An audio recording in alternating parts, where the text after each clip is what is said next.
بسم اللہ الرحمن الرحیم۔ قرآن مجید فرقان حمید کی سورہ نساء کی یہ آیت نمبر 153 ہے، جس میں اللہ تعالیٰ کی ذات بابرکات نے یہ ارشاد فرمایا کہ جب اہل کتاب نبی کریم علیہ السلام پر اعتراض کر رہے تھے کہ اگر آپ اللہ کے سچے رسول ہیں تو ان کے اوپر یعنی ہمارے اوپر آسمان سے ایک ایسی کتاب کیا نام ہے اترواؤ جس کے اندر یہ حکم ہو کہ ہم تمہارے اوپر ایمان لائیں، اور یک بارگی کے ساتھ ساری کتاب جو ہے وہ آنی چاہیے، کیونکہ نبی کریم علیہ السلام پر قرآن پاک کا جو نزول ہے وہ 23 سال کے اندر مکمل ہوا ہے،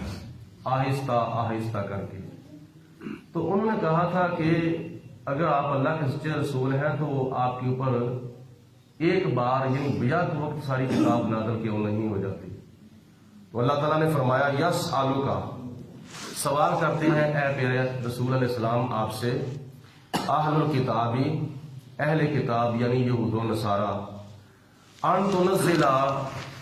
علیہم کہ آپ ان کے اوپر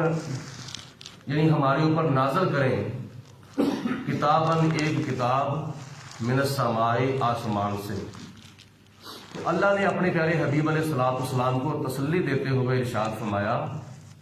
کہ اے پیارے رسول آپ کو پریشان ہونے کی ضرورت نہیں،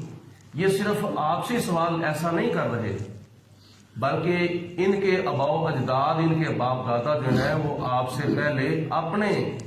نبی حضرت موسیٰ علیہ السلام سے بھی اس سے بڑا سوال کر چکے ہیں، اور وہ سوال کیا تھا؟ فقد سألوا موسیٰ اکبر، وہ حضرت موسیٰ علیہ السلام سے اس سے بھی بڑا سوال کر چکے ہیں،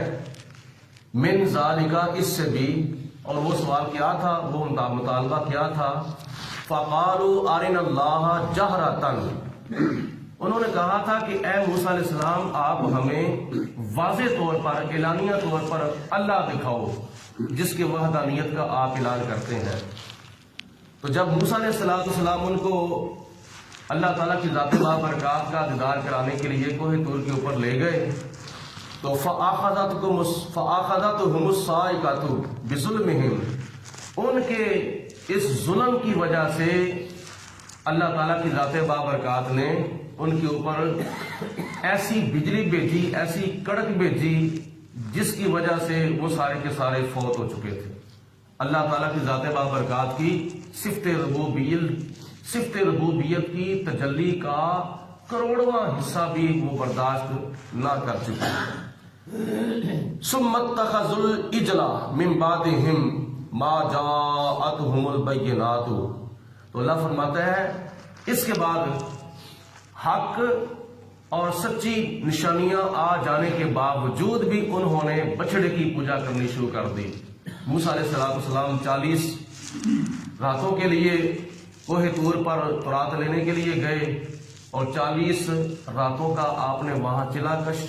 کیا، اور پیچھے سے وہ قوم جو تھی وہ ساری کے ساری بچڑے کے اوپر لگ چکی تھی۔ یہ ان کا دوسرا جرم تھا۔ پہلا جرم انہوں نے یہ کیا کہ اے موسیٰ علیہ السلام اتنی دیر تک ہم اللہ کو نہیں مانیں گے جتنی دیر تک ہمیں اللہ ایسے نہ تو دکھائے گا جیسے ہم تجھے دیکھ رہے ہیں، اور یہ ان کا ایک بہت بڑا جرم تھا۔ اور دوسرا ان کا جرم یہ تھا کہ موسیٰ علیہ السلام کی غیر موجودگی میں وہ کیا نام ہے بچڑے کی پوجا کرنی شروع کر دیتے ہیں۔ پھر انہوں نے معافی مانگی کہ ہم معافی مانگتے ہیں، ہمیں معاف کر دیا جائے۔ فَعَفَوْنَا عَنْ ذَلِكَ، پھر ہم نے ان کو اس جرم سے معاف فرما دیا۔ وَآتَيْنَا مُوسَىٰ سُلْطَانًا مُبِينًا، اور ہم نے موسیٰ علیہ السلام کو پھر غلبہ عطا فرمایا۔ وہ غلبہ ایسے عطا فرمایا تھا کہ جب موسیٰ علیہ السلام ہجرت کر کے جا رہے تھے، دریائے نیل کے اندر راستہ بن گیا، پیچھے سے فرعون آیا اور فرعونی آئے، وہ دریائے نیل کے اندر غرق خود بھی ہو گیا اور اس کی ساری فوجیں بھی غرق ہو گئیں۔ موسیٰ علیہ السلام کو وہاں اللہ تعالیٰ نے اقتدار عطا فرمایا،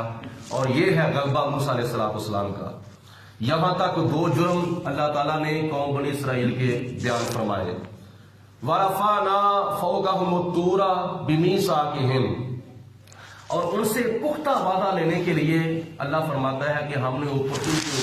کوہ طور کو بلند کر دیا۔ مثال کے طور پر اس کو ایسے سمجھنا چاہیے کہ جس طرح بندہ جرم کرتا ہے تو وہ باز نہیں آتا،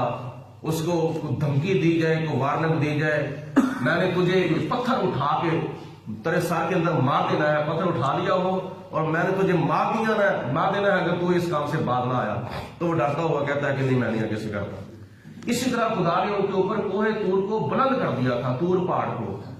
کہ وعدہ کرتے ہو کہ نہیں تم بچڑے کی پوجا نہیں کرو گے، ایک وحدہ لا شریک کی پوجا کرو گے، تو انہوں نے معافی مانگ لی، اور اللہ تبارک و تعالیٰ نے فرمایا کہ ہم نے ان سے پختہ وعدہ لینے کے لیے کوہ طور کو ان کے اوپر بلند کر دیا۔ وَقُلْنَا لَهُمُ ادْخُلُوا الْبَابَ سُجَّدًا، اور اس شہر کے اندر جب تم نے داخل ہونا ہے،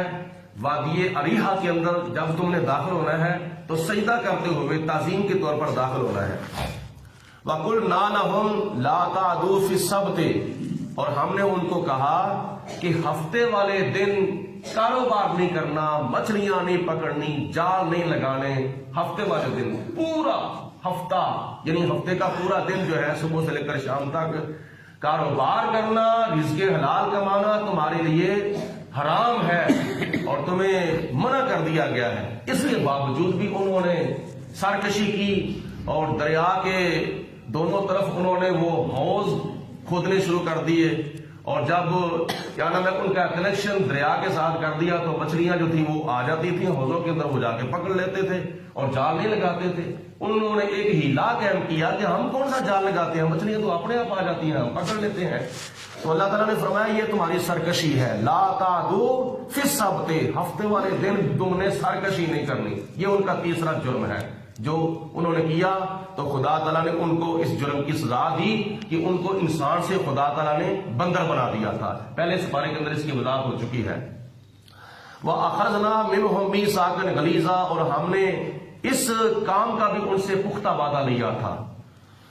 فَبِمَا نَقْضِهِمْ مِيثَاقَهُمْ، ہم نے پھر لعنت کی ان کے اوپر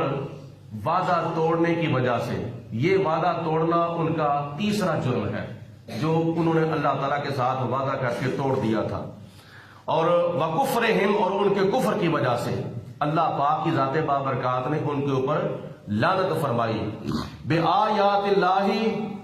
جو وہ اللہ تعالیٰ کی آیتوں کے ساتھ کفر کرتے تھے، اللہ تعالیٰ کی آیتوں کا اور حضرت موسیٰ علیہ السلام کے معجزات کا وہ انکار کرتے تھے، اس وجہ سے ان کے اوپر اللہ تعالیٰ نے لعنت فرمائی۔ کسی جگہ پہ فرمایا کہ ہم نے ان کی شکلیں تبدیل کر دیں، اور کسی جگہ پہ فرمایا کہ ہم نے ان کے اوپر لعنت فرمائی۔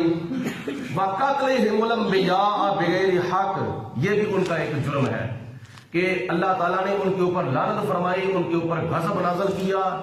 انہوں نے جو اللہ کے نبیوں کو بغیر حق کے بغیر قصور کے شہید کر دیا تھا، جیسے حضرت یحییٰ علیہ السلام کو اور دوسرے دیگر نبیوں کو انہوں نے شہید کیا۔ وَقَوْلِهِمْ قُلُوبُنَا غُلْفٌ، اور ان کا یہ کہنا کہ ہمارے اوپر تمہاری باتوں کا اثر کیوں نہیں ہو رہا، اس کی وجہ یہ ہے کہ ہمارے دلوں کے اوپر پردے ہیں، یعنی خود وہ اقرار کر رہے ہیں کہ ہمارے دلوں کے اوپر پردے ہیں، جس کی وجہ سے ہمارے دلوں کے اوپر تمہاری باتوں کا اعتراض نہیں ہو رہا۔ تو اس بات کی وجہ سے بھی اللہ تعالیٰ نے ان کے اوپر لعنت فرمائی۔ فرمایا کہ صرف تمہارے دلوں کے اوپر پردے نہیں، بل طبع اللہ علیہا بکفرہم، اللہ فرماتا ہے کہ ان کے کفر کی وجہ سے ہم نے ان کے دلوں کے اوپر موریں لگا دی تھی۔ جیسے منافقوں کے دلوں کے اوپر موریں لگائیں، اس طرح تمہارے دلوں کے اوپر بھی اللہ تعالیٰ نے موریں لگا دی تھی۔ فلا یؤمنون الا قلیلا، فرمایا کہ ان میں سے بہت کم لوگ ایمان لاتے ہیں، جیسے حضرت عبداللہ بن سلام رضی اللہ تعالیٰ عنہ نبی پاک علیہ السلام کا کلمہ پڑھ کے مسلمان ہوئے تھے، وہ یہودیوں کے بہت بڑے پادری تھے۔ وَبِكُفْرِهِمْ، اور ان کے کفر کی وجہ سے، وَقَوْلِهِمْ عَلَى مَرْيَمَ بہتانً عظیما، اور ان کے اس بات کرنے کی وجہ سے کہ حضرت مریم رضی اللہ تعالیٰ عنہ نے غلط کاری کی ہے، یعنی حضرت مریم کے اوپر جو انہوں نے الزام لگایا تھا، اور اس جھوٹے الزام اور غلط کاری کا الزام لگانے کی وجہ سے بھی اللہ تعالیٰ نے ان کے اوپر لعنت فرمائی تھی۔ حضرت مریم رضی اللہ تعالیٰ عنہ نے عیسیٰ علیہ السلام کو جو جنا تھا وہ بغیر باپ کے جنا تھا، اور اللہ تعالیٰ کی قدرت کا یہ ایک کرشمہ ہے۔ اور حضرت جبریل علیہ السلام نے حضرت مریم رضی اللہ تعالیٰ عنہا کو پھونک ماری تھی، اور جس کی وجہ سے حضرت مریم کو حضرت عیسیٰ علیہ السلام کی امید لگ گئی تھی۔ یہ انہوں نے جو آپ کے اوپر الزام لگایا تھا، جھوٹا الزام، اس وجہ سے بھی خدا تعالیٰ نے ان کے اوپر لعنت فرمائی تھی۔ وَقَوْلِهِمْ إِنَّا قَتَلْنَا الْمَسِيحَ ابْنَ مَرْيَمَ رسول اللہ، اور انہوں نے یہ بھی کہا تھا کہ ہم نے حضرت مسیح کو قتل کر دیا ہے۔ حضرت مسیح حضرت عیسیٰ علیہ السلام کے القابات میں سے ایک لقب ہے۔ مسیح کا معنی ہے مس کرنے والا۔ عیسیٰ علیہ السلام چونکہ جب دم کرتے تھے تو آپ ہاتھ لگا کر دم کرتے تھے مریضوں کو، اس وجہ سے آپ کا لقب تھا مسیح۔ حضرت مسیح عیسیٰ جو کہ اللہ کے رسول علیہ السلام ہیں، ان کو قتل کرنے کا جو دعویٰ تھا نا ان کا، اس دعوے کی وجہ سے بھی خدا تعالیٰ فرماتا ہے کہ ہم نے ان کے اوپر لعنت فرمائی تھی، حالانکہ انہوں نے قتل نہیں کیا تھا حضرت عیسیٰ علیہ السلام کو، اور وہ اپنے وہم و گمان میں اور اپنے تصور و تخیل میں عیسیٰ علیہ السلام کو سولی دے چکے تھے، پھانسی دے چکے تھے، لیکن حقیقت میں ایسا نہیں ہوا تھا۔ اللہ تعالیٰ کی ذات بابرکات نے فرمایا وما قتلوہ، انہوں نے آپ کو قتل بھی نہیں کیا، وما صلبوہ، اور انہوں نے حضرت عیسیٰ علیہ السلام کو سولی بھی نہیں دی تھی، ولکن شبہ لہم، اور لیکن اللہ فرماتا ہے کہ ہم نے ان کو شبہ میں ڈال دیا تھا۔